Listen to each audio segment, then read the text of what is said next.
Bueno, les presento a la doctora Cristina Sive. Ella es investigadora del Instituto de Geología de la Universidad Nacional Autónoma de México y entre sus principales líneas de investigación se centran en el estudio de los procesos de degradación de suelos por actividades antrópicas, especialmente efectos del riego agrícola con agua residual, así como procesos de pérdida de materia orgánica, ensalitramiento y dispersión de contaminantes por actividades mineras e industriales. Es también resaltable que la doctora Cristina Sive es coautora del Manual para la Descripción y Evaluación Ecológica de Suelos en Campo, que ha sido de mucha ayuda para la descripción, análisis y evaluación de suelos entre la comunidad eh, latina. Pues le doy la palabra, doctora Sive. Muchas gracias por invitarme a estar hoy aquí con ustedes. Refrendo mis disculpas por haber cambiado el orden y les agradezco que esto haya sido posible. Y pues sí, es que a mí me tocaba pues empezar a hablar del concepto suelo y hacer una introducción a la edafología contemporánea. Entonces sí entiendo perfecto que esto debió haber sido la primera charla. Y pues sí, lo que voy a tratar de hacer es, perdón, pues hablar de qué es suelo, cómo lo entendemos hoy en día. Quiero también hablar sobre este concepto de calidad de suelo y degradación de suelo en relación a esto, porque eso luego va a ser importante para que podamos discutir cuáles pudieran ser los temas relevantes en la edafología contemporánea. En este último punto, pues yo voy a dar algunos puntos que recabé en estos días que estuve pensando sobre la charla, pero pues me gustaría mucho que ahí pudiéramos abrir el micrófono y escuchar también la opinión de otros a este respecto. Entonces empezaré con el concepto suelo, cosas muy básicas. Esto no me está respondiendo. Ya. Entonces ahí pues tendríamos que ver primero que pues tenemos a los 4 compartimentos de la geosfera y que a la pedosfera la vamos a entender como un continuo más o menos constante que recubre la corteza terrestre y que en ella este material litosférico es transformado por la acción atmosférica y de los organismos.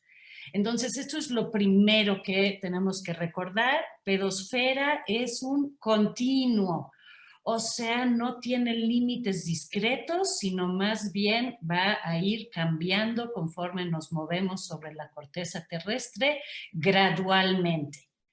Que además la mayoría de nuestros suelos pues van a estar en ambientes terrestres, aunque justamente la clasificación de suelos también considera a los suelos sumergidos, o sea que están por debajo de una lámina de no más de 2 metros, también los considera en la clasificación.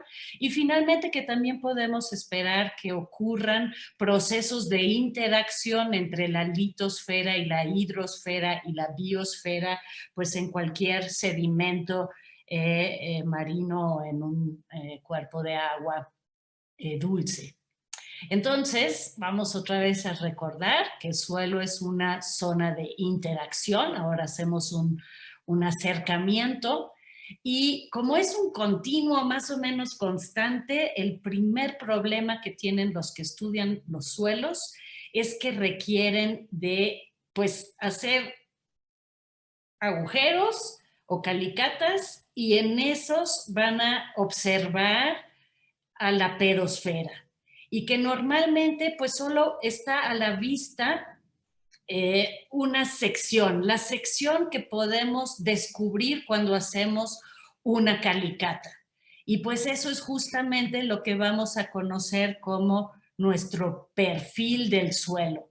O sea, ahí tenemos que ya nuestro problema es, uno, no puedo ver a la pedosfera en todas partes, tendría yo que hacer una trinchera que recorra pues toda la superficie terrestre, y como eso no es posible, me tengo que poner a hacer observaciones puntuales en sitios donde excavo y donde voy a ver ahora una sección bidimensional, siendo que pues la pedosfera en realidad ocupa un volumen.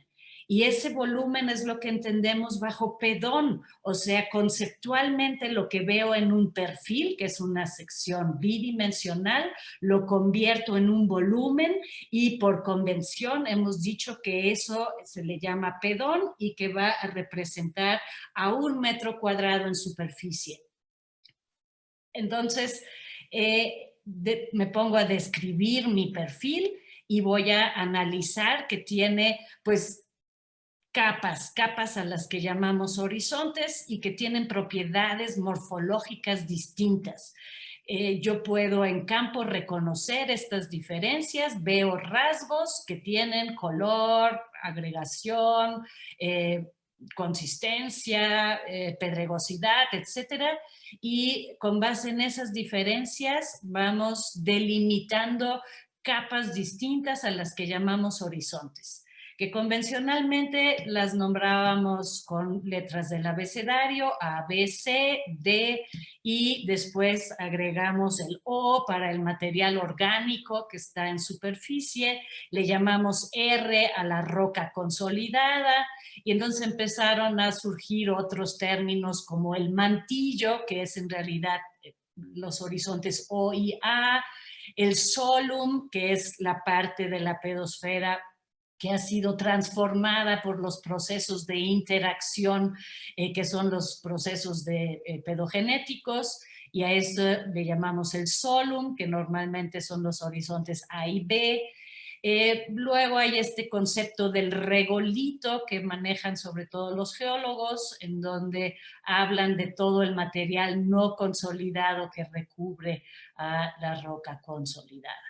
Entonces, bueno, ahí ya empecé a hablar de varios términos que en ciencias del suelo se utilizan, y pues nos queda claro entonces que esa zona de interacción de los 4 compartimentos geosféricos va a ser nuestra pedosfera. Entonces, el límite en superficie queda claro, el límite es pues, la superficie terrestre. Lo que luego no es tan claro es a profundidad hasta dónde vamos a considerar que todavía estamos dentro de la pedosfera. De manera estricta podríamos decir, pues, donde dejen de estar presentes todos los compartimentos geosféricos, y normalmente yéndonos a profundidad, pues lo primero que deja de estar presente puede ser la biosfera. Si nos topamos con el manto freático, pues pudiera ser la atmósfera. Pero bueno, esto siempre es tema de discusión. A profundidad es difícil establecer exactamente dónde está el límite. Los que hacen estudios de génesis de suelo normalmente pues solo excavan hasta el horizonte C, porque normalmente ya se vuelve muy difícil seguir observando a la pedosfera más allá. Luego empezó a venir o surgió este concepto de zona crítica. Zona crítica es algo que empezó, pues no hace demasiado, quizás llevamos unos 20, 25 años refiriéndonos a este término. Surgió como un redescubrimiento de la ciencia del suelo en los congresos geológicos, en donde de repente dijeron, bueno, en toda esta parte de la superficie terrestre ocurren procesos de regulación para la vida en el planeta de tal importancia que debemos ya incluso llamarle zona crítica, porque es crítica para la vida en el planeta. Y pues esto ahora abarca pues no solamente al solum, ni siquiera a este rebolito, sino incluye también la copa de los árboles y llega hasta el fondo del acuífero. Y pues esto ahora nos amplía la visión que teníamos los edafólogos del suelo, que nos concentrábamos normalmente más en el solum y que ahora vemos que en realidad tenemos que tomar en cuenta también a la biosfera e incluso ir pensando hasta todos los procesos que ocurren hasta el acuífero, porque en toda esta zona se regulan la vida en el planeta. Otra parte que tenemos que contemplar es que nuestra pedosfera pues tiene una estructura jerárquica. Ya les decía yo hace rato que podemos concebir a la pedosfera como un continuo que va cambiando poco a poco conforme nos movemos en la superficie terrestre. Déjenme ver si puedo poner aquí un...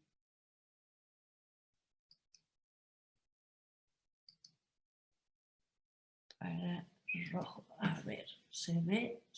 No, no se ve. En fin, bueno, yo lo que les quería mostrar era que si vamos caminando por la superficie terrestre, ya decía yo que lo único que vemos es la superficie, pero el suelo en realidad tendría que ser una sección. Yo tengo ahora la posibilidad de hacer observaciones puntuales, describir perfiles que conceptualmente estoy visualizando como volúmenes, es decir, como pedones, y conforme me muevo yo puedo escoger cualquier punto para hacer mi perfil y va a llegar un momento en donde los rasgos morfológicos que yo esté observando en ese perfil cambien. Y cuando tenemos un cambio hablamos de que pasamos de un polipedón donde yo hubiera podido escoger cualquiera de estos para hacer mis observaciones a un nuevo polipedón que va a ser representado por otro pedón tipo que comparta otras características. Y pues este cambio gradual, pues nos basamos, por ejemplo, en este modelo de Rue, que dice que las características de los suelos van a cambiar en función de la posición en el relieve, donde esperamos suelos distintos en la superficie cumbral, que en el hombro de la ladera, que en el lomo de la ladera, que en el pie de la ladera o en el fondo del valle. Entonces, de acuerdo a esto, pues tenemos o resolvemos el problema escogiendo perfiles tipo en cada una de estas secciones del relieve, que modelos como el de Rue, hay otros, nos permiten discretizar, y entonces en cada uno de estos puntos podemos hacer una observación puntual, la cual caracterizamos. Ahora vemos ya que tengo que dividir esto en horizontes con propiedades diferentes y que estos horizontes además están conformados por agregados y poros, y los agregados están hechos de material orgánico y mineral, y en el conjunto de agregados y poros además se encuentran los organismos vivos que están en el suelo. O sea que podemos ver que sí, tenemos que trabajar a diferentes escalas si queremos entender al suelo, desde escalas microscópicas a escalas de horizontes, escalas de perfiles, escalas de polipedones puros y finalmente de asociaciones de suelos en el paisaje, es decir, la asociación del suelo, de los suelos que yo pueda tener, por ejemplo, en este modelo, desde la superficie cumbral hasta el fondo del valle. Otra cosa que tenemos que empezar a observar o que nos es útil es esto de nuestro pedón. Si estamos trabajando a la escala de metros cuadrados, lo tomamos como el volumen de referencia y nos es útil para hacer balances de masa, en donde decimos al pedón, lo vemos como un pequeño reactor y a este pedón va a tener entradas y va a tener salidas, entradas a través de la precipitación, que incluye no solo el agua, sino también los iones disueltos en ellos, o la escorrentía, que va a traer material suspendido, más los nutrientes También podemos tener adiciones a través del agua que asciende por capilaridad y no solo va a ascender agua, sino también iones con esta agua. Igualmente podríamos pensar en que este pedón va a sufrir salidas por el agua de percolación que trae disueltos iones, salidas por el agua del escurrimiento que otra vez puede sacar suelo de aquí de la superficie o nutrientes. Aquí en este diagrama falta una flecha del escurrimiento subsuperficial, que igualmente es una salida importante en muchas posiciones del relieve, y finalmente tenemos pérdidas a la atmósfera en forma de gases. Además, dentro de nuestro pedón, pues pueden ocurrir transformaciones, por ejemplo, transformación de material, de residuos orgánicos que se van a transformar a humus, o donde va a ocurrir una mineralización, la cual va a liberar CO2, agua y nitrato, amonio, etcétera. También ocurren transformaciones de minerales primarios a minerales secundarios, y esto pues puede por un lado liberar nutrientes, como por ejemplo la disolución del apatito, que al liberar ortofosfato otra vez se vuelve a unir en fósforo orgánico o termina precipitado o absorbido en los óxidos de hierro y aluminio, nada más para mostrar algunos ejemplos. Igualmente pueden ocurrir translocaciones de los horizontes superficiales a las subsuperficiales. Aquí, pues uno muy conocido es el proceso de iluviación de arcillas, en donde en la superficie del suelo se dispersa el suelo, la arcilla migra en suspensión con el agua de percolación y luego se vuelve a acumular, donde se reduce la continuidad de los poros, hay menos poros o disminuye la velocidad con la que se mueve el agua. Finalmente también podemos tener transferencias de los iones disueltos que vienen en el agua que asciende por capilaridad y que entonces se pueden llegar hasta la superficie, como las sales solubles, y precipitar ahí, o sales menos solubles como los carbonatos que se terminan precipitando a mediana profundidad.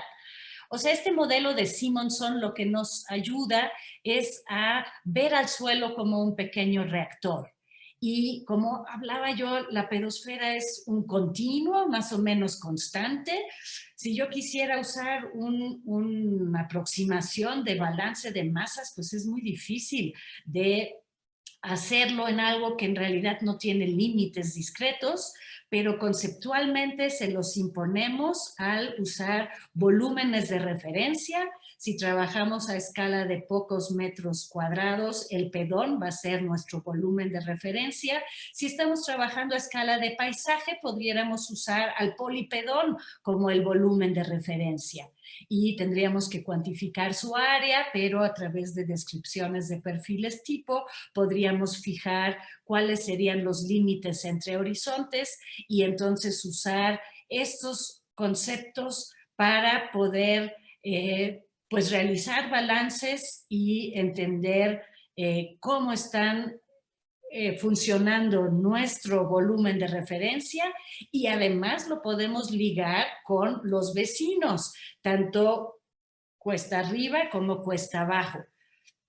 Entonces, estos modelos nos son útiles para ahora abordar temas como los procesos que ocurren en la zona crítica, donde tendríamos que analizar qué es lo que está pasando con todos los componentes del sistema a profundidad en la vertical, pero podríamos también empezar a analizar lo que ocurre en el paisaje. Aquí es importante considerar que los suelos van cambiando conforme nos movemos a lo largo del paisaje. Esto ya lo tocó la doctora Carmen en la presentación que me antecedió. Ella habló de los factores formadores de suelo, es decir, que las características de los suelos en cada punto del paisaje se van a desarrollar en función de los factores material parental, clima, relieve, actividad de los organismos y tiempo, viendo al tiempo como la edad de la superficie, a la edad en la cual han estado operando procesos pedogenéticos propios de esta interacción de las esferas que ya había yo mencionado antes. Esta relación entre estos factores determinantes y las propiedades del suelo, un edafólogo suizo que trabajaba en California lo expresó incluso como una función. Y esa función nos permite, es como el fundamento de la cartografía de suelos, en donde partimos de que va a haber suelos diferentes en sitios donde tengamos conjunciones distintas de estos factores. Es decir, los suelos cambian conforme nos movemos dentro de la pedosfera, pero nuevamente los límites no son discretos, son graduales y esto vamos a ver más adelante que es todo un reto para entender el funcionamiento de la pedosfera y predecir también cómo van a ocurrir los procesos. Para ejemplificar esto un poco, les pongo aquí esta gráfica que tomé de un libro muy hermoso de Tseji Hintermeyer que muestran pues asociaciones de suelo en diferentes paisajes del mundo. Este de aquí es la asociación de suelos que se puede encontrar en una zona de lomeríos suaves conformados por rocas sedimentarias plegadas que además fueron recubiertas por este sedimento eólico periglacial llamado loess. Y aquí ustedes pueden ver que conforme uno se va moviendo sobre la superficie terrestre, pues uno va encontrando suelos con rasgos diferentes. Y se podrían ahora empezar a formar con este concepto de los factores formadores, se podrían discretizar áreas en donde se tengan los mismos factores formadores y uno estaría pensando que en esas superficies uno va a encontrar suelos con rasgos distintos. Y pues sí, los rasgos son muy diferentes como lo pueden ver aquí con estos dibujos y pues arriba dicen nombres de suelo de acuerdo a la clasificación de la WRB. Pero los suelos no solamente son variables en espacio, sino también van cambiando con el tiempo. Aquí vemos que estos factores formadores están actuando sobre la superficie terrestre. Podríamos pensar que en el tiempo cero quedó expuesto un sustrato, generalmente es un sustrato producto de un proceso geomorfológico, o sea, la mayoría de nuestros suelos se están formando sobre materiales que ya fueron translocados, ya sea por agua, por viento, por la gravedad. Y entonces podríamos decir que en el momento del emplazamiento de ese sustrato inicia la pedogénesis, empiezan ahora a actuar procesos biológicos y físicos y geoquímicos que van a ir diferenciando a los horizontes. Los primeros horizontes en diferenciarse son los superficiales que están dominados por procesos biológicos cuyas escalas características de tiempo varían entre décadas y siglos, o sea, ya podemos esperar que en pocas décadas aquí se forme un primer horizonte con rasgos distintos a lo que tenía el sustrato original. Para que se empiece a diferenciar el suelo a mayor profundidad, empiezan a actuar procesos físicos y geoquímicos que tienen tiempos característicos, como ven aquí, mayores. Aquí ya estamos hablando de milenios o hasta de millones de años, y esto lleva a que entonces logremos una diferenciación de mucho más horizontes y de mucho más rasgos. O sea, suelos no son estáticos, son dinámicos en el tiempo, y algo que además tenemos que tomar en cuenta es, como regla de dedo, se acepta que 1 centímetro de suelo se forma en un tiempo entre 100 y 400 años. Es decir, que para que tengamos un suelo claramente diferenciado en varios horizontes y con muchos rasgos producto de procesos pedogenéticos, pues ya podemos partir de que ese suelo va a tener pues por lo menos 10.000 años si tiene 1 metro de profundidad. Otro aspecto que quería yo tocar aquí es esto de la dimensión espacial de los factores formadores. Si nosotros mapeáramos a la pedosfera a escala global, les pongo aquí el mapa de suelos del mundo. No se apuren por la leyenda es de la Soil Taxonomy. Lo que quería yo ahorita mostrar aquí más bien es que se fijen en los colores. Y si vemos aquí cómo están distribuidos los suelos a escala global, pues nos damos cuenta de que aquí parece que más bien reflejan al macroclima, las grandes formaciones vegetales, la estructura morfotectónica y paleogeográfica y la edad de la superficie, como si estos fueran los factores determinantes de la distribución de colores en este mapa. Pero si nos ponemos a hacer mapas a escalas locales, entonces nos damos cuenta, aquí les muestro el mapa que generan nuestros estudiantes cada año en este curso de campo que ofrecemos en una pequeña cuenca en el estado de Michoacán. Esto es un área que abarca más o menos 10 por 10 kilómetros. Acá abajo hice más grande la escala para que se den cuenta.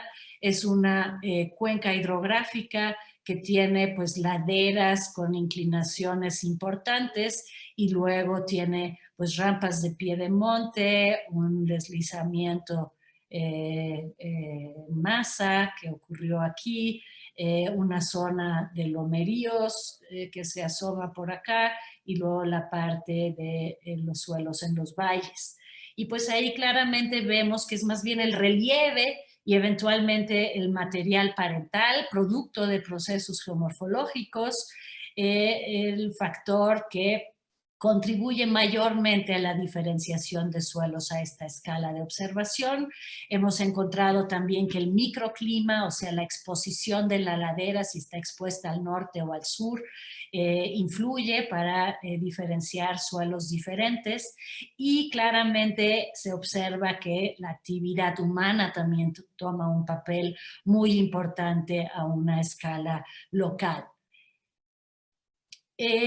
Otra cosa que quería yo tocar con ustedes es esto del concepto de catena. Catena entendemos bajo esto a la secuencia de suelos en un gradiente topográfico. O sea, aquí otra vez les muestro, por ejemplo, el modelo de Rue, ¿no? Con estas diferentes secciones, la cresta, el hombro, el lomo de ladera, el pie de ladera y el fondo del valle. Y en este ejemplo tomado de Schlichting, podemos ver que en cada una de estas posiciones se desarrollan suelos distintos, y después un edafólogo inglés, Maen, en los años 30, propuso este término de catena porque él vio claramente de que el relieve afecta el movimiento del agua y también del aire, provee energía potencial y cinética a este sistema edáfico y redistribuye la materia y energía dentro de él. Es decir, que los suelos están vinculados entre sí a través de este transporte de agua, sobre todo, y esto es lo que ejemplifica el diagrama aquí abajo, y pues junto con el agua hay una translocación de materia, de solutos, de material suspendido. Finalmente también esta cuestión del relieve importa en la temperatura, cómo se mueve el aire frío tiende a descender, el aire caliente asciende, y cómo entonces todos los suelos en el paisaje están vinculados entre sí.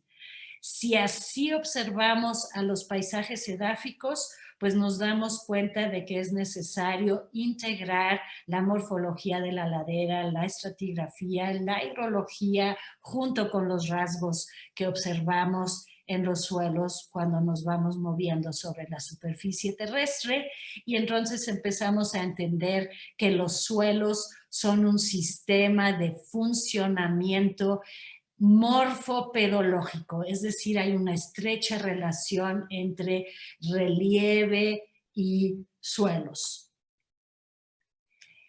Ahora, otra cosa que tenemos que contemplar es que cada suelo, de acuerdo a sus rasgos, va a cumplir con funciones en el ecosistema. Aquí muestro el símbolo de Tlali, la tierra, de los códices aztecas, y podemos ver que el suelo es un medio en el que crecen plantas. También funciona como regulador del ciclo hidrológico, de acuerdo a lo que les mostré en la diapositiva anterior. Determina dónde hay más infiltración, dónde domina la escorrentía, dónde ambas están en balance, dónde hay ascenso capilar de agua. Todas estas condiciones van a determinar también dónde van a habitar qué tipo de organismos, y estos organismos a su vez se van a encargar de descomponer a la materia vegetal y animal muerta que se produce por la función primera. Y finalmente, cada vez más los humanos hacemos uso de la tierra como área de construcción o incluso como depósito de desechos. Y cada suelo va a tener una capacidad distinta de acuerdo a sus características de funcionar, y funciona a través de toda una serie de procesos que ocurren en los suelos, como fotosíntesis, emisión de gases, ciclaje de nutrientes, almacén de carbono, de agua, de energía, el amortiguamiento ácido, el intemperismo, la inmovilización o movilización de contaminantes, la infiltración, la escorrentía, por mencionar algunos, y todo esto termina rindiendo bienes y servicios. Bienes como alimentos, madera, fibra, aceite, biocombustibles, materias primas como la tierra de hoja, el adobe, arcillas, pero también ocurren aquí servicios como la regulación de la calidad del aire, o sea, cuánto CO2 se emite a la atmósfera o cuánto CO2 se extrae de la atmósfera para fijarlo en forma de carbono en los suelos. Cómo el sistema poroso de los suelos puede funcionar para reducir los picos de escurrimiento y con eso reducir la velocidad con la que el agua se va a acumular en ciertas posiciones del paisaje después de eventos de lluvia. Va a determinar la calidad del agua, no solo de la que se va infiltrando para recargar el acuífero, sino también la calidad del agua que escurre y llega a los cuerpos de agua superficiales. Entonces, sí, tenemos que ver al suelo también como un reactor, como ya dije antes, pero que tiene la capacidad de rendir productos y servicios. Entonces, ya que habíamos dicho que los suelos son diferentes cuando conforme nos movemos en la superficie terrestre, pues también podríamos ahora decir, pues cada suelo va a tener una capacidad distinta de producir biomasa de cualquier tipo, alimento, fibra o incluso especies naturales. va a ser hábitat de organismos diferentes y también la cantidad de organismos que haya en cada uno de los suelos va a ser distinto.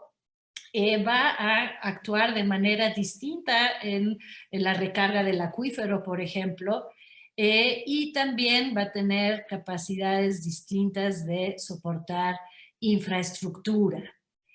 Entonces, sí hay que analizar a los suelos en función de qué esperamos o qué necesidades tenemos de ellos y decidir qué suelo es más apto para cumplir cuál de nuestras necesidades. Otra parte importante es que los suelos van a reaccionar de manera distinta a ser usados o aprovechados.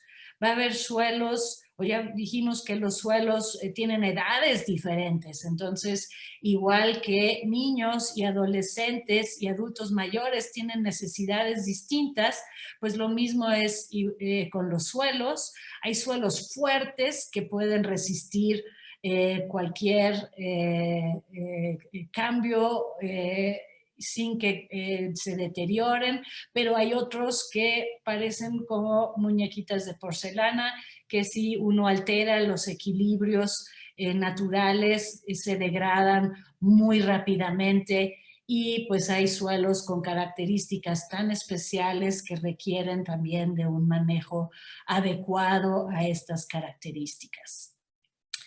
Entonces, resumiendo un poco, ¿qué vamos a entender bajo suelo? Es una zona estrecha en la corteza terrestre en donde interaccionan los compartimentos geosféricos y esta interacción lleva a que ahí ocurran procesos que llamamos pedogenéticos, como el intemperismo, la neoformación de minerales, la descomposición y humificación de la materia orgánica, formación de estructura, translocación de materia. Y entonces todo eso hace que suelos sean cuerpos naturales en primera instancia.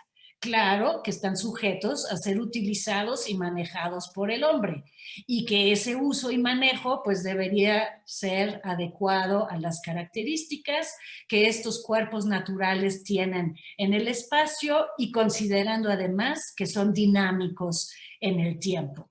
O sea, quiero hacer énfasis en que suelos son en primera instancia cuerpos naturales, que debemos concebirlos como sistemas, que aunque solo observamos siempre secciones bidimensionales, ocupan un volumen, o sea, es un sistema tridimensional, que son dinámicos en el tiempo, que son complejos, o sea, complejos en esto de la estructura jerárquica que les mostré, desde las escalas microscópicas hasta las asociaciones de suelos en el paisaje. Y pues sí, que hay que considerar que son variables en espacio y tiempo. Y finalmente, que los suelos son frágiles. A diferencia de lo que nos dicen en la primaria de que los suelos son recursos renovables, con todo lo que ahorita les mostré, queda claro que en realidad deberíamos verlos como recursos no renovables en escalas de tiempo humano, pensando en que 1 centímetro de suelo necesita entre 100 y 400 años para formarse y que un suelo como cuerpo natural, pues generalmente si está diferenciado en varios horizontes, lleva ahí formándose pues por lo menos miles hasta millones de años. Y sí que pueden estar sujetos a la degradación bajo prácticas de manejo arbitrarias. Entonces, hablemos un poco de degradación de suelos. Aquí les muestro el mapa de suelos de México. Es uno que publicó la Semarnat a finales del siglo pasado. Y nada más para ver los colores, pues podemos ver que dominan los colores azules, que indican erosión hídrica en diferente grado. Tenemos también fuertes o áreas importantes en el norte y centro del país afectadas por erosión eólica. Hay áreas extensas afectadas por pérdida de materia orgánica. También tenemos áreas afectadas, sobre todo aquí en el noroeste del país, por acumulación de sales solubles. Y finalmente hay algunos lugares muy puntuales afectados por sellamiento o bien por contaminación, por ejemplo aquí en Tabasco por contaminación de derrames de hidrocarburos. Esto nos lleva a cuestionarnos sobre calidad del suelo. Sí, yo hace rato les dije que los suelos son cuerpos naturales, pues en realidad si un cuerpo natural es producto de todos estos procesos pedogenéticos, pues no nos tocaría realmente hablar de calidad, o sea, el suelo simplemente es así porque así es, o sea, es un cuerpo natural. No puedo decir que sea bueno o malo, simplemente así es, pensando en esa asociación de suelos de Bajo Sajonia que les mostré, pues simplemente tiene rasgos diferentes. Entonces, ¿qué es esto del concepto de calidad? ¿De dónde viene? Pues esto tiene más que ver porque lo hemos querido usar, lo queremos usar para producir, por ejemplo, cultivos. Entonces, calidad de suelo está acuñada por un suelo más o menos fértil, pensando en cuánto rendimiento nos da de maíz o de cualquier otro cultivo. Eventualmente también nos vamos a preguntar no solo por la cantidad, sino hoy día cada vez más por la calidad. Ese cultivo es sano para ser consumido o contiene elementos potencialmente tóxicos. Pero pues finalmente el suelo es más que nada más un rendidor de bienes de cultivo. También dijimos que era un filtro, un amortiguador y un regulador. Dijimos que era hábitat de organismos, o sea que es biodiverso, microbiológicamente activo, que pues un suelo de calidad o fértil va a ser aquel que tenga una estructura estable, que pueda reciclar a la materia orgánica muerta y transformarla en humus, por ejemplo, en parte, y en parte volver a liberar el nitrógeno y el fósforo para participar en el ciclaje de nutrientes. Y ya, pues ya dije que nos vamos a fijar en qué bienes nos brinda como productos vegetales que no queremos que pongan en riesgo a la salud humana.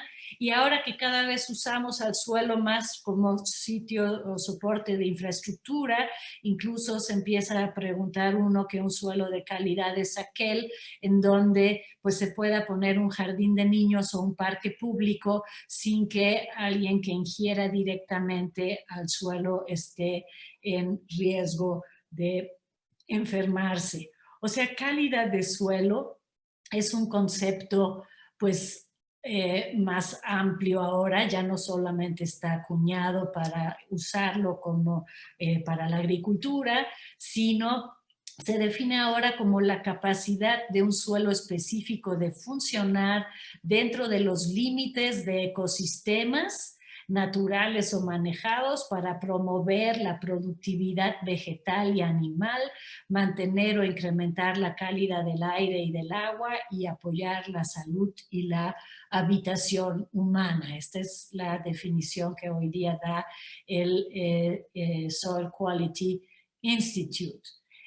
Pero regresando otra vez a ese concepto de calidad, ¿ok? Ahora vemos, es un concepto integrador, no solamente está enfocado a fertilidad, pero de todas maneras es un concepto relacionado con las necesidades de la humanidad.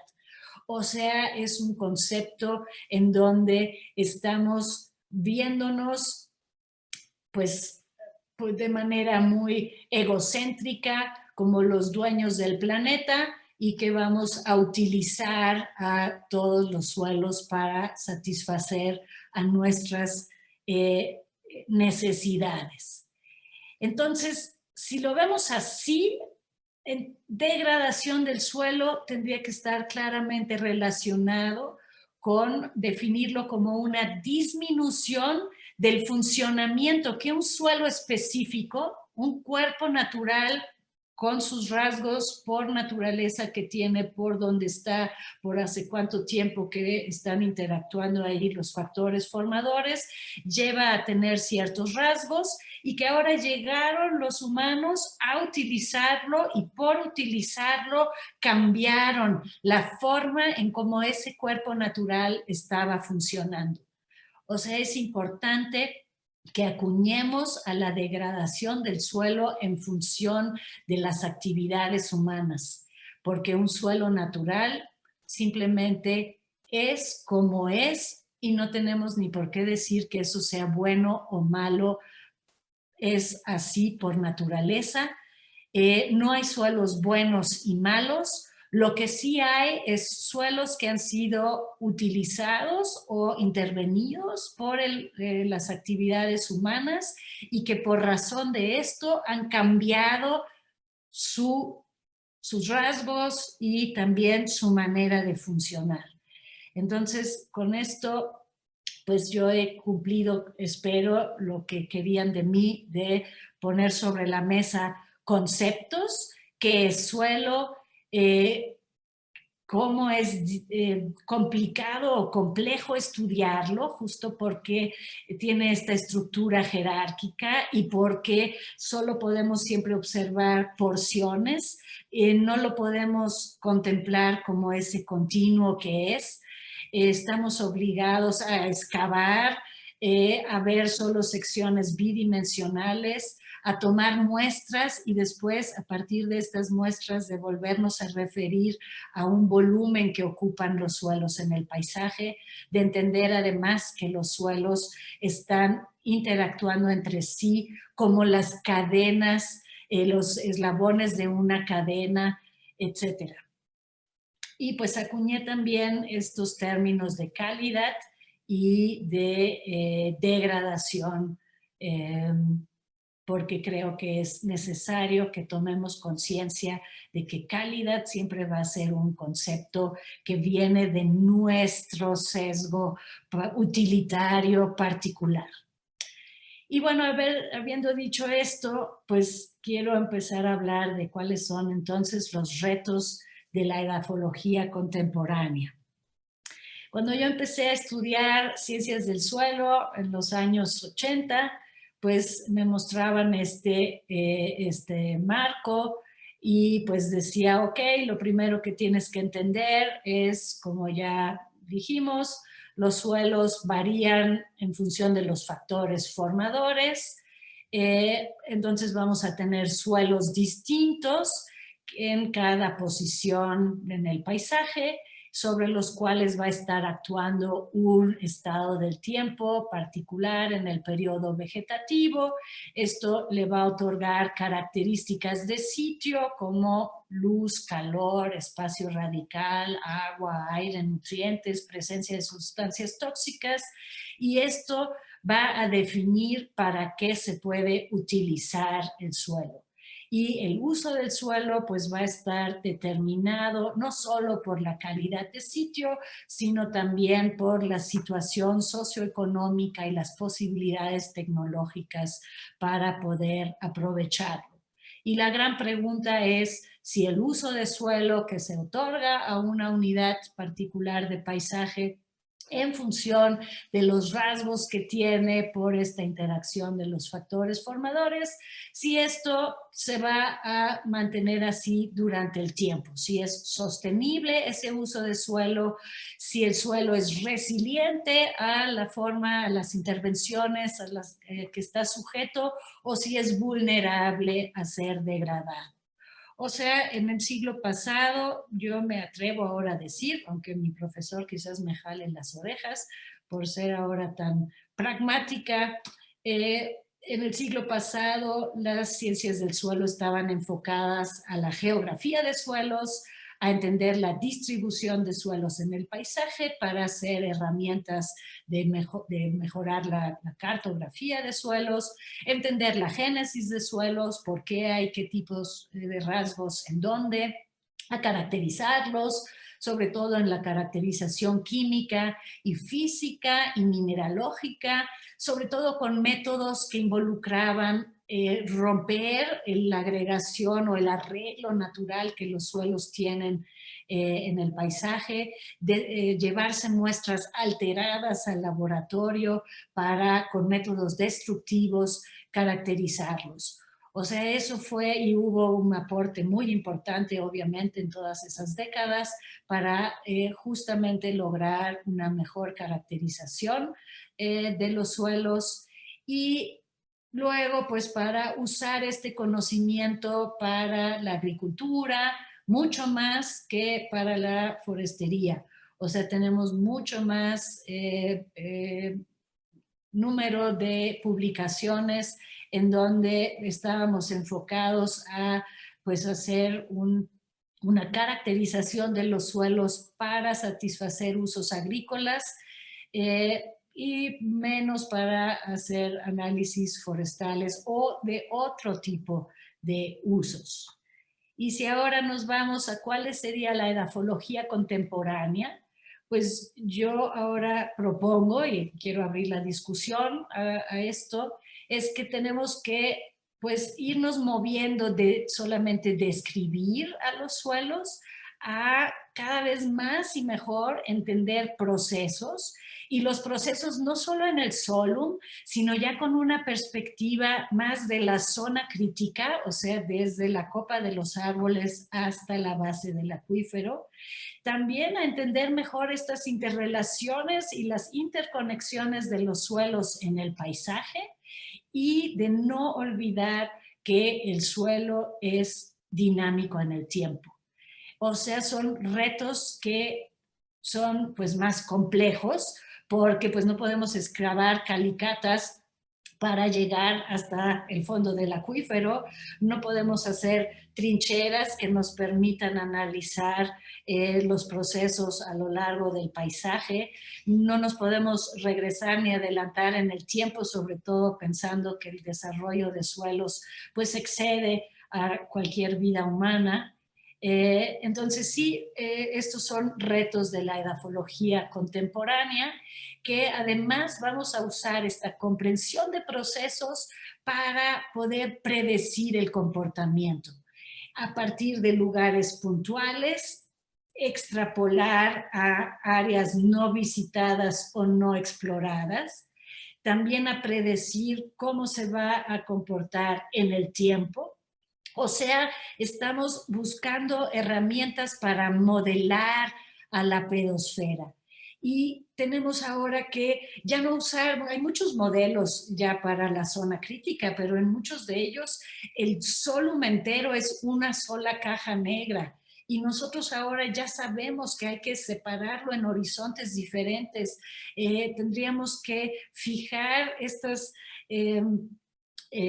fronteras para la modelación de acuerdo al conocimiento edafológico que tenemos. Y tenemos que contribuir también a justamente hacer estos análisis de cambio, es decir, a dar seguimiento, a monitorear el comportamiento de los suelos en los diferentes puntos del paisaje, bajo diferentes usos y manejos para lograr, pues, el diseño de sistemas de uso sustentables o sostenibles. Tenemos que hacer esto, uno, aprendiendo de los sistemas naturales, en donde sí vemos al suelo como un sistema natural. Las ciencias del suelo muchos años o en muchas regiones o universidades se ven más como ciencias aplicadas para la agricultura, para la forestería, pero en primera instancia yo concibo a la ciencia del suelo como una ciencia básica, una ciencia natural en la que procesos físicos, químicos, biológicos, mineralógicos deben ser analizados y comprendidos para justamente entender a estos suelos naturales.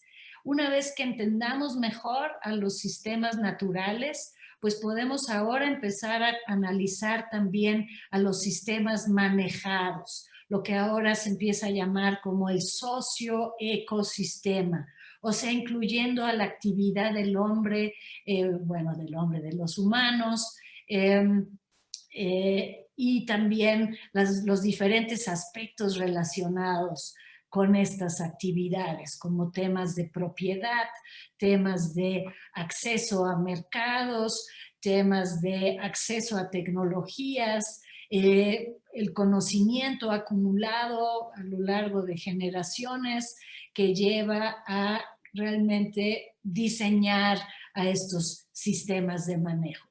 Entonces, sí, para mí esos son los retos de la edafología contemporánea y pues ahora todavía voy a mostrar algunos ejemplos, como por ejemplo cartografía digital de suelos.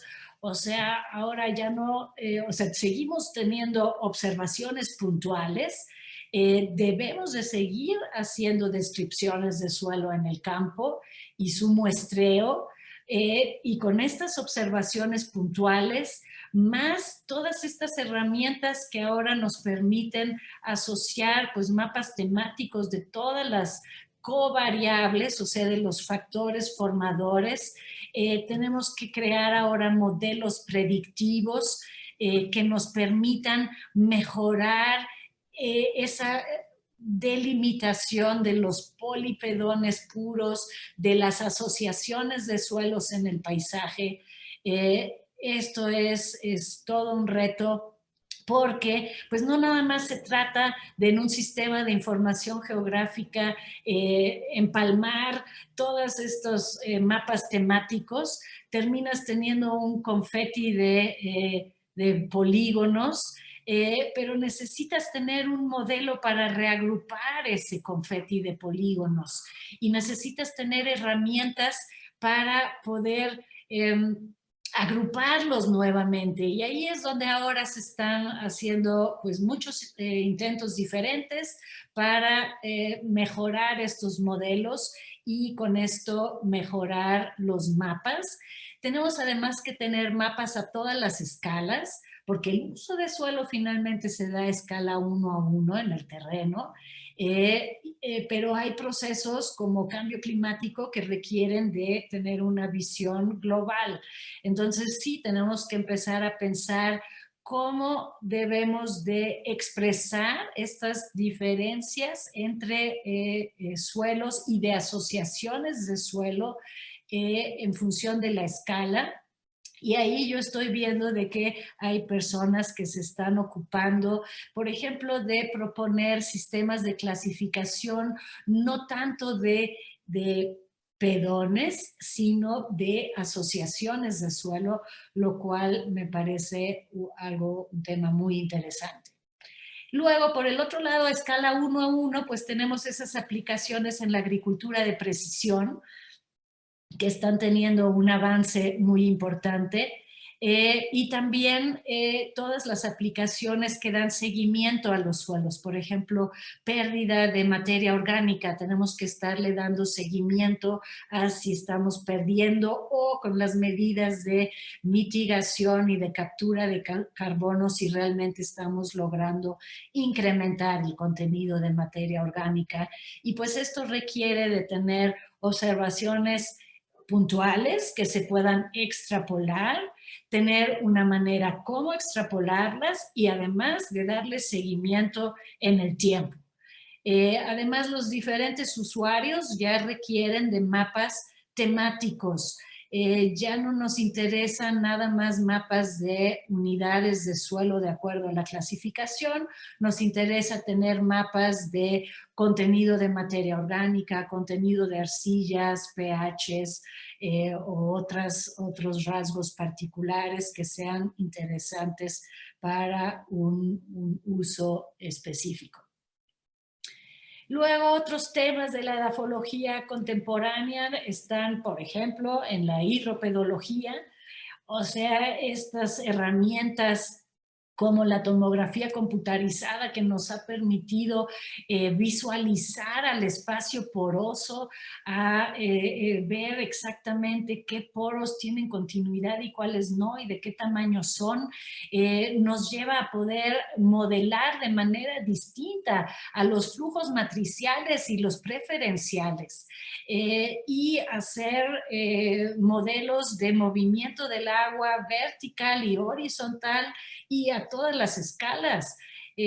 O sea, esto es todo un avance en las ciencias del suelo.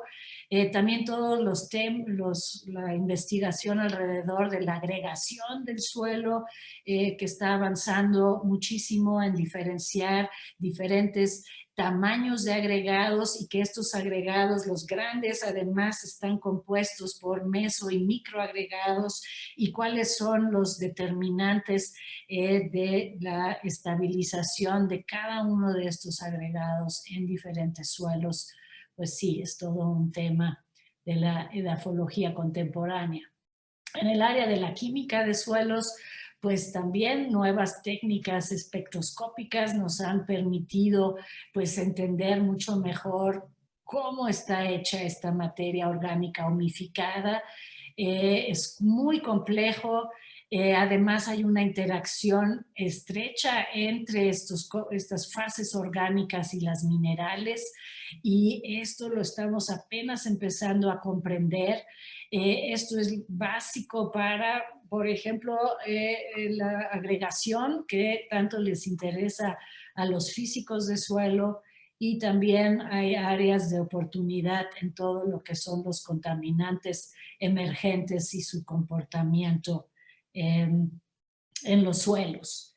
Y no se diga de la biología de suelos, o sea, eso es un campo de oportunidad increíble, con una dinámica en las últimas 2 décadas realmente extraordinaria, donde métodos de biología molecular nos han permitido empezar a visualizar la gran diversidad que hay en el edafón, cómo funcionan además todos estos organismos, a empezar a analizar cómo la redundancia funcional es la que le da resiliencia a estos sistemas, y cómo además están interactuando el suelo con las plantas, los microorganismos, incluso los microorganismos con las fases minerales. O sea, ahí hemos tenido un avance sustancial, y yo creo que son temas de la edafología contemporánea. Por último, quiero mencionar que la edafología es invita a la transdisciplina. Ya visualizando el suelo con toda su capacidad de funcionar, pues también los podemos empezar a ver como documentos históricos del paisaje, como documentos paleoambientales, y aquí tenemos una oportunidad que se está explotando ahora muchísimo, de analizar a los suelos como documentos en las ciudades, por ejemplo. También esta rama de geoarqueología que se está abriendo ahora, un área de gran oportunidad justo ahora que estamos en pandemia, es esta relación de suelo y salud. Hay toda un área que ahora se nombra geomedicina, en donde pues se analiza. Recientemente vi un artículo en donde se compara la comunidad microbiana de los suelos, de la filosfera y de nuestra de las comunidades microbianas del cuerpo humano, y se ve realmente que hay mucha relación entre ambas, y que además esto determina la salud de los humanos. Otro tema muy importante es las ciencias forenses, donde la ciencia del suelo también ha ayudado a avanzar. Tenemos que empezar a valorar económicamente los servicios ambientales, y estos servicios que rinden los suelos, y ahí necesitamos asociarnos con los economistas. Necesitamos regulaciones para proteger al suelo, o sea que nos tenemos que vincular con los juristas. Y obviamente la planificación territorial, y con esto de que cada vez más personas viven en ciudades, también la arquitectura del paisaje, el tema de los suelos urbanos es pues un área de oportunidad. Y finalmente, pues también estamos dándonos cuenta de que los suelos dan servicios culturales y sociales, que también tenemos que saber cómo enseñar estos temas en las escuelas para que dejemos de llamar al suelo un recurso renovable, y podamos ver cómo hay una interacción también entre suelos y bienestar social. Entonces, pues yo con esto quisiera cerrar mi participación y pues escuchar qué áreas de oportunidad en la edafología contemporánea vislumbran pues los que me están escuchando. Y espero que esto haya sido lo que ustedes querían para iniciar esta discusión. Les agradezco mucho la oportunidad de poner estos planteamientos hoy aquí en la mesa. Gracias. Muchas gracias, doctora Sibe. Estuvo súper interesante su plática. Y bueno, tenemos varias preguntas. Yasmín dice que cuando nos enfrentamos al trabajo de campo y debemos de seleccionar un perfil de suelos, ¿cuáles son los criterios que debemos de tomar en cuenta para seleccionar el perfil a estudiar? Bueno, como mencioné, el modelo que nos guía es el de Jenny, en donde pues sabemos que podemos esperar suelos distintos en aquellos lugares en donde cambia alguno de los factores formadores. Eso es lo primero que nos guía. Y luego pues siempre depende de la escala a la que vas a trabajar.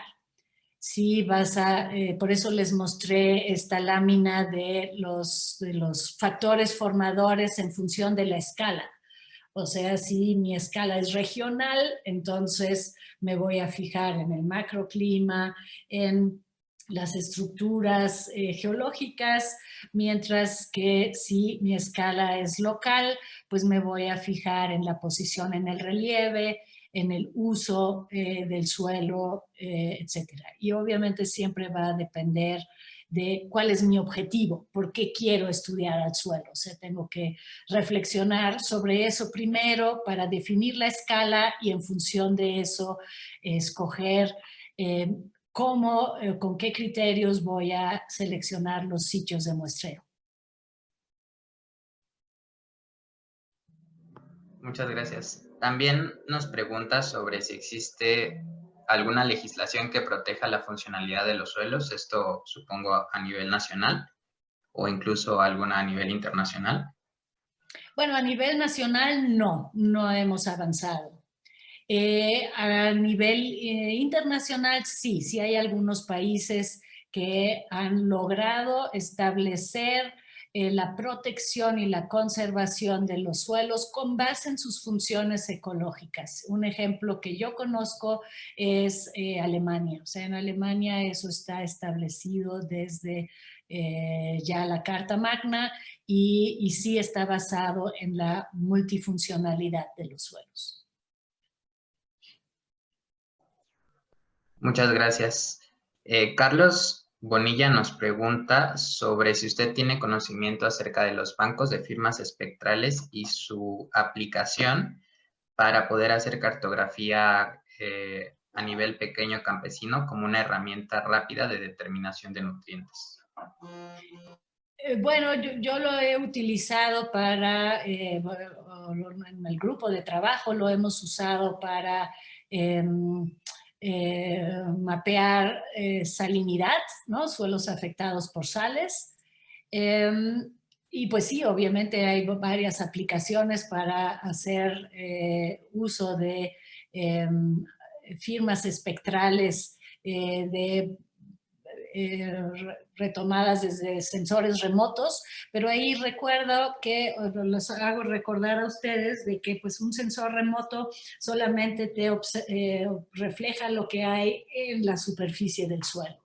Y claro, sí es útil cuando haces ahora cartografía digital de suelos, puedes utilizar insumos como el índice normalizado de vegetación, por ejemplo, o firmas espectrales de suelos desnudos que antes hayas calibrado de acuerdo a tus necesidades, ¿no? Si estás buscando sales, eso fue lo que hicimos nosotros, o si estás buscando contenidos de materia orgánica, sí, sí se está utilizando, pero pues siempre tenemos esa problemática de que sensores remotos no solamente nos dan los rasgos de la superficie. Muchas gracias. Nos preguntan también si considera a la clasificación de suelos como un reto de la ciencia del suelo del siglo XXI. Bueno, la clasificación del suelo es un reto continuo, eso no termina nunca. Continuamente encontramos nuevos rasgos, bueno, nuevos suelos, nueva conjunción de rasgos. Pues sí, o sea, los suelos son variables y pues por eso los norteamericanos le llaman la primera, la segunda, la tercera aproximación, pensando que quién sabe cuándo vamos a tener una clasificación que ya nos permita nombrar a todos los suelos del planeta. Entonces, claro que sí, sigue siendo un reto. Pero como mencioné hace rato, también el reto de mapear quizás asociaciones de suelos y crear una leyenda para esto es un nuevo reto. Sí, lo dejo ahí. Y sé que hay gente trabajando en ese tema. Quizás Peter Schatt, cuando hable, pueda ahondar más en eso. Ok, muchas gracias. Otro reto para la ciencia del suelo en el siglo XXI es si el conocimiento de la materia orgánica y el de los microorganismos es uno de estos retos.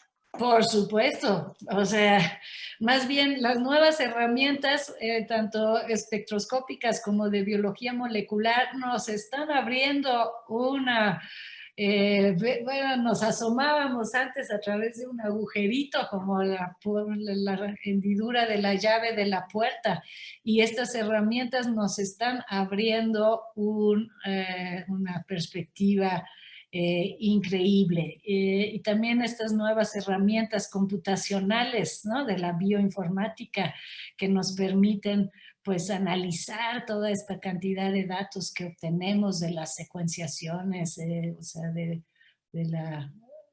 los análisis de metagenómica, etcétera. Sí, o sea, además hacer esto en las diferentes esferas, ¿no? Hacerlo en la detritosfera y luego en la agregatosfera, en la filosfera, etcétera. O sea, estamos empezando a entender muchas interrelaciones. Para mí es de los campos pues de mayor interés, aunque como lo mostré hace rato, o sea, yo di ejemplos de física, de química y de biología de suelos, en todos se nos están abriendo campos de oportunidad. Muchas gracias. Sobre los procesos biológicos en el suelo, me parece que es como explicar la importancia de los procesos biológicos para la formación de suelos. Oh, sí, eso estoy de acuerdo. O sea, en análisis de génesis de suelo, mucho tiempo estábamos muy enfocados en procesos más bien físico-químicos y apenas ahora empieza a haber más estudios de pues geobiología, digamos, ¿no? En donde vemos cómo la interacción de hongos, por ejemplo, contribuyen al intemperismo de una patita. Y y así sucesivamente, o sea, estamos empezando a darle pues otra ponderación a los procesos biogeoquímicos que no se habían analizado con suficiente detalle. Gracias. También nos preguntan sobre si existe o cuál es la relevancia del suelo para poder hacer la denominación de los productos de origen regionales, como por ejemplo el tequila. Sí, sí, muy bien, muy interesante. Yo tuve oportunidad una vez de dirigirle la tesis a una enóloga. Enólogas son los que producen vino, ¿no? Y pues justo ahí en esa escuela de las vitivinícolas francesas se acuñó este término, ¿no? Del terroir, que luego da pie a esta denominación de origen. Entonces, pues sí, obviamente, nada más asómense a leer sobre el terroir en los viñedos de Francia o de Italia y se van a dar cuenta de que ahí pues hay mucho de ciencia del suelo para definir esto, ¿no?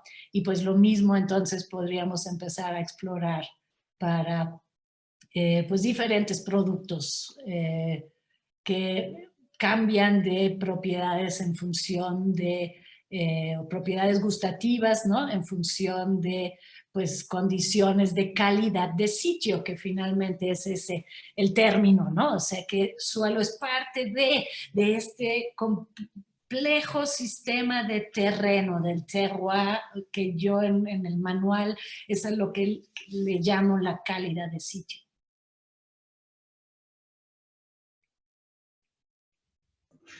Muchas gracias. Nos pregunta Graciela Hernández sobre si en suelos contaminados esta particularidad de estar contaminado se puede ver en los horizontes que conforman al suelo. Siempre depende con qué están contaminados, ¿verdad? Y cuál es la concentración umbral, ¿no? O sea, finalmente, ya, contaminación, pues depende el efecto de una sustancia tóxica, pues depende de la dosis, ¿no?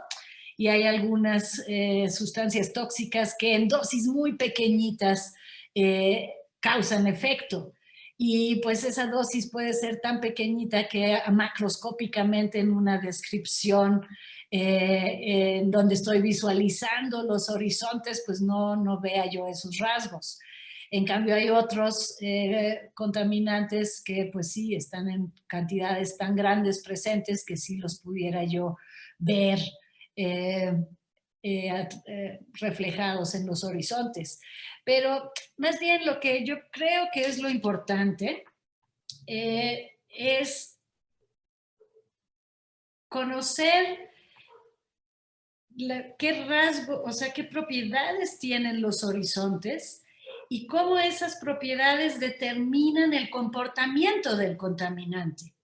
Entonces, si yo sé que el contaminante se asocia con la materia orgánica y yo en una descripción de suelos puedo ver en dónde probablemente hay más materia orgánica que en otro, pues entonces yo puedo empezar a formular hipótesis de cómo se va a comportar el contaminante en ese suelo.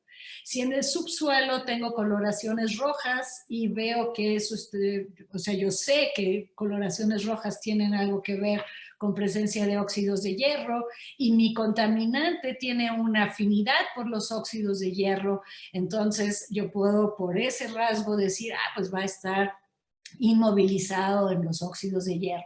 Si por el otro lado yo veo rasgos reductomórficos, o sea, manchas grises y manchas rojas, y yo sé que aquí están entonces operando procesos redox y mi contaminante cambia de comportamiento en función de su estado de oxidación, pues entonces el ver esos rasgos en un perfil o en un horizonte me va a llevar a predecir cómo se va a comportar el contaminante. Entonces, de esa manera más bien es como yo hago la relación entre lo que yo observo en un perfil y el comportamiento del contaminante. Muchas gracias. Naomi nos pregunta, para poder conocer la calidad del suelo, ¿cuáles serían las propiedades que debemos de evaluar o si hay esta conjunción entre lo físico, lo químico y lo biológico? Ya toca, Naomi, un tema que me faltó decir como uno de los retos, ¿verdad? Es el tema de los indicadores. Y ahí claramente hay que diferenciar entre simplemente lo que son características. Podemos hacer todo un listado de características.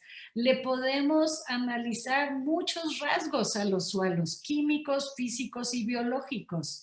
Eso simplemente es una descripción de sus características. La cosa es, si queremos de esas características seleccionar algunas que sean indicadoras de procesos. Pero eso siempre va a depender del proceso que estoy estudiando y del objeto de mi estudio, ¿no? Entonces, sí, o sea, he visto tantos artículos publicados que hablan de indicadores de calidad de suelo y son meros listados de características. Lo indicador, pues ya requiere de que haya una relación causal entre una característica y un proceso, por ejemplo.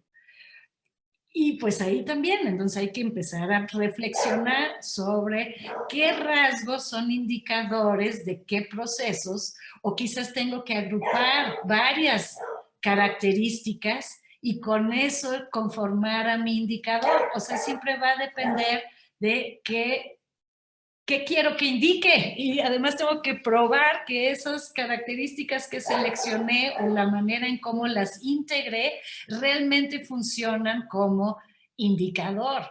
Entonces, muchas veces los indicadores más bien están en las variables de respuesta, no tanto en los rasgos del suelo, sino en el crecimiento del cultivo, la actividad biológica,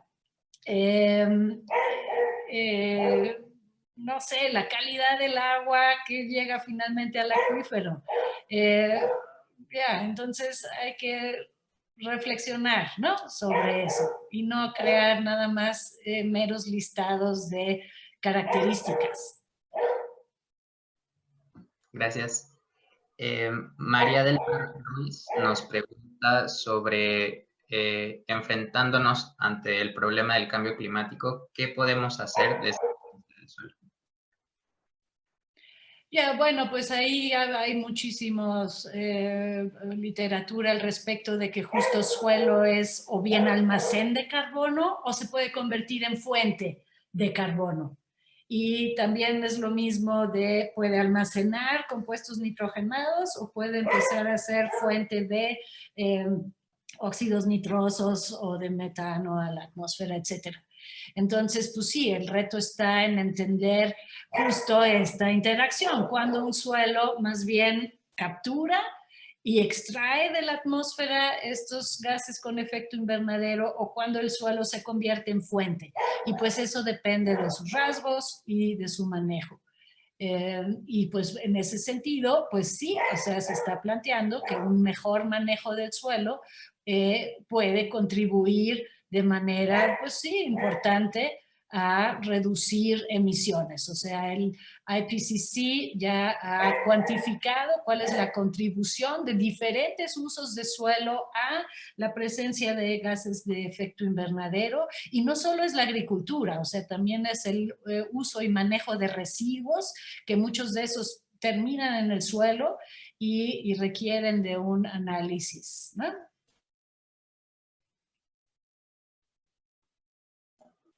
Gracias. Cuando un suelo ya está degradado, especialmente por disminución de su fertilidad, ¿qué acciones deberíamos llevar a cabo para poder mejorar la calidad del suelo? Pues eso siempre va a depender de qué lo degradó, qué características tiene el suelo, en qué ambiente está y qué es lo que aspiramos, ¿no? Regresarlo a su cobertura original o vegetarlo para estabilizarlo, aunque no sea con la cobertura original. Entonces sí, siempre hay que hacer un análisis del contexto y en función de eso decidir qué es lo que hay que hacer. Podríamos dar toda una clase sobre eso. Los invito a mi clase. De hecho, hay varios comentarios que están muy interesados en tomar su clase. Incluso aquí hay una pregunta de Cecilia Chávez, que usted, ¿qué instituciones podría recomendar o qué líneas podría recomendar? Incluso habla sobre, pregunta más bien sobre investigadores para el estudio de los ciclos biogeoquímicos. Oh, bueno, pues aquí en México, no sé si en México o en el mundo, no sé a qué se refiera, pero Me parece pues, a México. wow, no, pues hay una gran cantidad de colegas, o sea, yo ahorita puedo nombrar obviamente a las que están ahí en mi instituto, y pues está la doctora María del Pilar Ortega, la Rosea, que trabaja relaciones pues sobre todo entre hongos y plantas y suelo.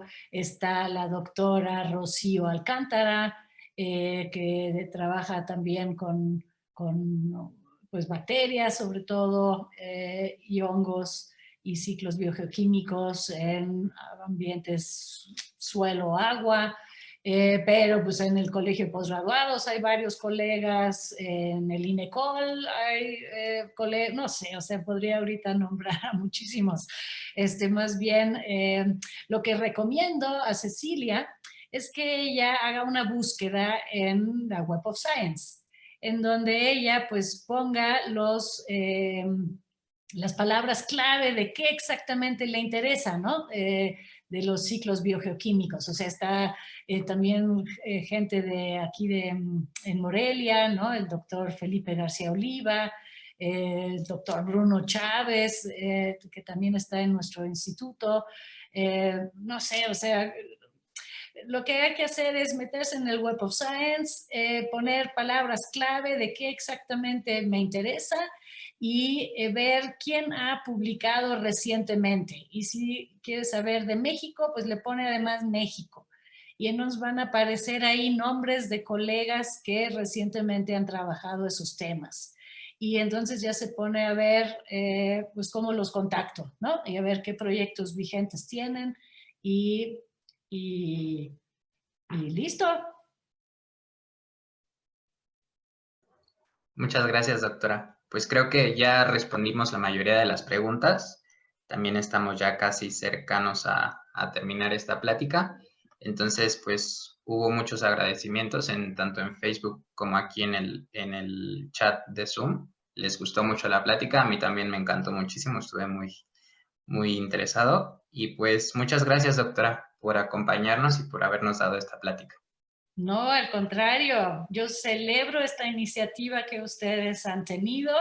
Yo les agradezco a ustedes porque lo que están haciendo es, pues, poner sobre la mesa el tema de suelos y ustedes son los que lo van a llevar adelante. Son los edafólogos en ciernes y en ustedes ponemos todas las expectativas y estamos para apoyarlos en lo que podamos.